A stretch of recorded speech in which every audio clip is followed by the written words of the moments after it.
Life में पहली बार कुंभ नहाने हम लोग अपने घर से निकल गए। तो बात कुछ ऐसी है कि तो हम लोग का प्लान बनता है कि महाकुंभ की नगरी प्रयागराज हो आया जाए। इसलिए हम लोग करीब दोपहर के 2 बजे के आसपास मैं अपनी फैमिली और इन दोनों नमूनों के साथ निकल पड़ता हूँ कुंभ मेले के लिए। और पूरे रास्ते बकरी के जैसे मुंह चबर चबर करते कुछ न कुछ खाते हुए एंड ऑफ कोर्स चाय भी पीते हुए लोग सुबह पहुंच जाते हैं फाइनली यूपी के गाजीपुर डिस्ट्रिक्ट। और जहाँ की स्टॉप लेने के बाद फाइनली हम लोग पहुंच जाते हैं प्रयागराज। और पहुंचने के बाद हमें पता चलता है कि हर बार की भांति इस बार भी कुंभ नहाने में श्रद्धालुओं की बहुत ज्यादा भीड़ आई है। इसलिए 10 किलोमीटर की ट्रैफिक को चीरते हुए फाइनली हम लोग निकल पड़ते हैं संगम स्नान के लिए। मगर ऐसे थके थके नहीं, इसीलिए ठंडी कोल्ड ड्रिंक बटका कर और एक दूसरे के कंधे का सहारा लेकर बूढ़े बुजुर्ग से भी बदतर तरीके से चल करके हम लोग पहुंच जाते हैं घाट पर। और जहाँ पर की संगम में स्नान कर थोड़ी बहुत वीडियोस ली जाती है।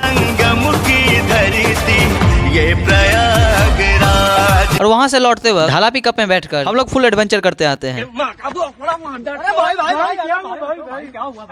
जैसे तैसे गिरते बचते और शाम के नाश्ते में कुछ हल्का फुल्का खाकर और नींद में इस जंगली को पेप्सी के नशे कराकर सीधे अगली सुबह नींद खुलती है हमारे घर पे। यानी कि कुंभ नहाकर हम लोग अपने घर वापस आ जाते हैं। बाकी अगर तुम लोग अब तक कुंभ नहीं गए हो तो इसका मतलब है कि तुम्हारे पाप धुलने लायक नहीं है।